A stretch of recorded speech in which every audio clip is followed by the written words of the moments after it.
Good day or welcome to Orbit Farm. As you have noticed, Orbit Farm has been growing over the years. But as I have been growing, I have also been growing and doing many other things. The things that I've been doing, one has been construction. The other part is my hospitality. But these are the other professional jobs that I actually do for a living, besides doing the farming. The farming cannot sustain itself, so these are the other areas. Now I've been getting a lot of questions about construction. And I think that it is now high time that I've looked around the videos to see if people have been talking much about construction in Zimbabwe. And I believe that no one has really been giving out information about what construction is. With this video, I am going to start off probably 6 to probably 7 videos, which will be mainly talking about construction. Land. Land is the most important thing when we want to do construction, and this is one of the few things which are very expensive. Here in Zimbabwe, like in any other country, land is expensive. But for Zimbabwe is divided into 3 categories. The first category I'm going to talk about is high density. High density is normally an area whereby there is a lot of people who stay in one area. This is whereby your houses and your stands are very small. As being small, they can be anything between 200 to 300 square meters. With this size of land, you are looking anything between $15 per square meter all the way to probably $25. You could actually get this land even at cheaper areas depending on the area that you're looking for. But this, as I said, is a guide. It is not cast in stone. In other high densities could actually be even more expensive due to the place that you would have got. This is just the beginning. So when you're looking for land, always understand that whatever you're looking for in that piece of land is going to be determined by the price and the amenities that are already developed in that area. Medium density. Medium density, this is more of your stands are a bit more spacious. Your house can be sitting anything between 500 to 800 square meters. But this is an area whereby you're also dependent on the cost. The cost can be anything between $20 to $30. As I say it again, this is a guideline. You could actually get it even cheaper than those figures. But as I say it again, what are the things that then make up for those lands to be completed? For now, I will just talk about the value of roughly how much land is before I give you the tips about what is entailed in that money. Then we go to low density. Low density, this is people who are actually building on who've got 1,000 square meters and above as in land. And this is more of a modern area with areas that are for people who want space. And this, you can look for anything between $30 to almost about $100, if not $150 per square meter. That is the cost for the land. With all these costs that I have just said, these are not cast in stone. This is just an estimate of what you're looking at. The things that then start making your land have value are the following areas. 1, these are now the tips that I need to give you. 1, is there electricity? Is there already an existing electricity line cable? If there is, the land will automatically have higher value. 2, is there council water? If there is council water, you know that the value of that land is already at a higher level. 3, is there already running sewage system? If all these things are 3 major things are in place, you will pay a premium for your land. But these are the major 3 elements that you do want when you are buying land, because these are the major things that make you have a much more easy accessibility to your place of where you want to stay and for easy access in your construction. With these 3 things, those lands which are normally in those 3 categories, the cost per square meter normally does increase. So if you find a place where there is already ZESA, which is our electricity, the premium of land will increase. You find where there is already government water, the price of land will increase. If you find where there is already an existing sewer system, the price will automatically increase. Another thing that also has an effect of the growth of your area is the road network. If there is already a good road network, whereby the stand is already facing a tarred road, that also increases the value of the land. If there's already a gravel road, it will also increase, but these are the things that you need to be able to look at when you are looking for the piece of land, when you are buying the piece of land. These are the elements that do make what you are buying hold value. So from there, we then go into the areas of security. Is there a place, if it's already a well built up area, the price of that land will automatically go up, because it means that probably on your left and your right hand side, you have already got people who have already constructed their houses, meaning that probably they've already built those areas. And when they have built the areas, the area actually increases in value because of those homes that have already been built. Now, this is the first area that we will look at. The next thing is, after you have purchased your stand, you have now done your due diligence, you see the stand that you like, you have gone, you have purchased, you've paid how much ever money you want, you have agreed on, you have done the paperwork. And before we go any further, let us talk about paperwork. Let me talk about 3 ways of purchasing lands in Zimbabwe. 1, after you have purchased, you have gone, you have seen the piece of land, please be vigilant about the land that you're buying. At this point in time, probably get a lawyer involved or get someone who understands purchasing of property. Because 1, there are houses which are on title deeds, which are on full title deeds. These full title deeds ones, you will need to make sure that you change them, everything goes under your name, you do the correct paperwork. Then there are the ones which you buy from the council. If you've bought your land from the council gives you a council title. That one is when you'll be holding on to that title until they start giving out deeds. Then comes those ones which are shared deeds, and there is quite a lot of other deeds or paperwork that is there. But please make sure that before you buy, you understand what kind of land that you are purchasing, so that you do not run into 1, conmen, and 2, people who will tell you that this and this is the correct thing, and making sure that you yourself, you're put on the safe side. What we also make sure is that do not just pay the money. Please make sure that you have a written contract that writes and states that you are purchasing this land from whoever. When people start saying that, give me a bit of half down on whatever, or whatever they do before they give you the paperwork, then you should be very suspicious of all those activities, because it means that most likely you're going to buy a piece of land which is not correct. So please make sure that you do your due diligence before you actually even do pay any amount of money for your land. Please make sure that you also investigate if those people, or if you buy in an area that is already built up, please ask the next door neighbors before you purchase it that, hey, tell us about this land. They will be the actual people who will give you proper information, because they will tell you that, this land has been sold to so and so. This is the owner, or this is not the owner. Please make your due diligence before purchasing land, because this is very, very important. Because once you have given money and then you find that that land has been sold to you fraudulently, you're going to have nightmares. And especially when you're overseas and the person is telling you that you will purchase fraudulent land.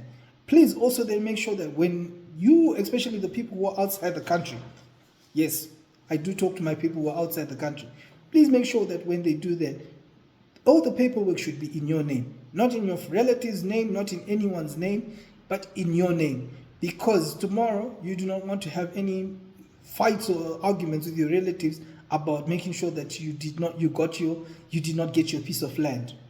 So this is very important when it comes to purchasing of your land. After we have done this, we must then make sure that we get all the paperwork that we need correct. After we've got all the paperwork that we need correct, it has been signed off with a lawyer. The signing off fees, there is a fee that you pay the lawyers to draft you the contract. This is very important. And after they've drafted for you, you sign the contracts. You make sure that you keep the original. If you're not in the country, tell the person who is keeping the original for you to actually send you the original copy, and they can keep a copy, because the original belongs to you. They should keep the copy. They give you the photocopy. You having the original, also make sure that in the event that you yourself want to sell it, You then send back the document when you are ready to sell. But that is a story for another day. Let us go back into what we're then doing. They give you a site map about where the site is so that you know how many square meters your piece of land is, and you should be able to see the site map. On the site map, you should then be able to one, if you're in the country, you obviously have visited the place, you have seen the place, you have looked at the stand, and you have actually seen how it looks like. I see a lot of people making one big mistake. The first thing that they start thinking about, let me build a duro wall, let me build something, let me put a fence. No, I believe that is totally a waste of money. Why I say that is a waste of money is that amount of money that you're putting a wall, you could actually be doing a lot more to it. Now, what do I say from here? The first thing I do say is, you have now bought your piece of land. What is the first thing you need to be thinking about? This is the greatest thing you need to be thinking about. You need to be thinking about what dream house that you have been dreaming your whole life you wanted to build. This is now the opportunity for you to build. This is the part whereby you go crazy. This is the part whereby you put your total wish list that you ever wanted to build in your dream house. Because this is something that you have worked extremely hard to build, to put money into. You have been able to save so much on those number of years that you have been outside the country to buy a piece of land. Now that I have the piece of land, I want to build a house. Now you've got to build the dream house of your life. But before you start, you're doing all these dream houses, before you even go to an architect, before we even start talking about the architect, you yourself need to go on the internet and go crazy. List down everything that you want in that house. Be it 6 bedrooms, put everything that you want. Is it 6 bedrooms, 20 bathrooms, whatever you have decided that is in your head that you want it on that house, please put it, because this is your dream house. The size will then count, but let's be realistic. If you buy a 300 square meters, you will have a certain size of a house that you can build on that. But now at this point in time, you are able to now start dreaming and thinking about the things that you want to put on that house. So go on the internet, look at it, be it a double story, be it a single story, what kind of roof that you want. Do you want a flat roof? Do you want all the types of roofs will then come into your brain. Think about it. Think about these things in advance, because this is the next very important stage to you. After you have done that, list the things that you want in your house, because these are the things that you're going to be sending to the architect when and what you want when they build. So I'm going to talk about a standard house. A standard house is normally a 3-bedroom house. 3 bedrooms is what we consider a fair game on building in here in Zimbabwe. So what are you looking at? 3 bedrooms, 2 toilets, 1 dining room, 1 sitting room, 1 kitchen, and then if there is space that is left over, probably a garage. This is an add-on. If there isn't, well, that is normally the amount of space that you do have. This is basically the basic house that most people are constructing. After that, you need to understand the room square meters per room. So how do you do that? It's length times width. That is normally will give you a square meter. But obviously you may not be able to do that. But due to you probably going to your friend's house, or probably the house that you are in, there are probably things that you do like, and probably say, this bedroom I do like, this is my master bedroom. So let me take that square meter. You just say length times width, so that when you send it to the architect, these figures are there in the back of his mind. So therefore, it gives him the guideline of what you want.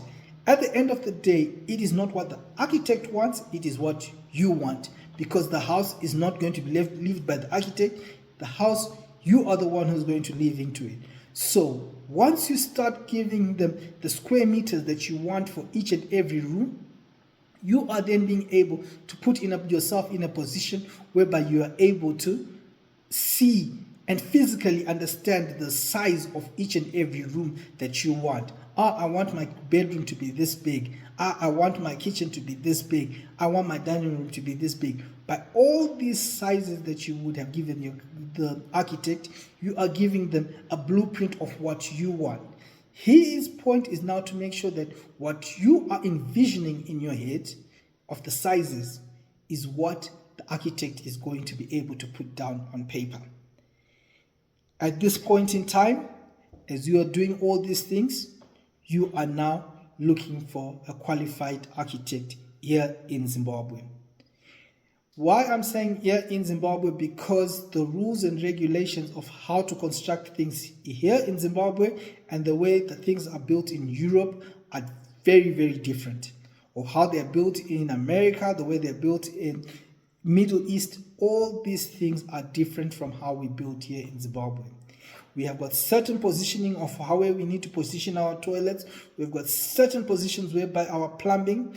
In Europe, you can run your plumbing through the center of the room. Here in Zimbabwe, you cannot run plumbing through the center of the room unless if it's only in your kitchen, whereby you have got an island. But these are things that normally will have very much difficulties passing through council.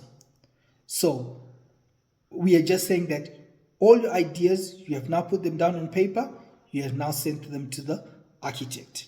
Now, before we send the paper to your architect or whatever, you will then tell the architect and look for an architect, and I advise to always look for 2 architects.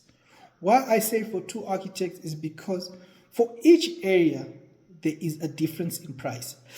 The price for a low density, medium density, and high density cost of doing a house design are very different. So once you have got 2 architects, these 2 architects will give you their price for building a house in which and any one of the 2 areas. Now that you have found yourself these 2 architects, if an architect tells you a price and he never asks you to go see your site, you have a problem. Because you are going to need to have a cost for a site inspection. This reason is for the architect to understand what your stand is all about. I cannot go and give an architect in Bulawayo a job which needs to be done in Harare. Because if I do that, I've already made a very big mistake, because the person is not going to come all the way from Bulawayo to Harare.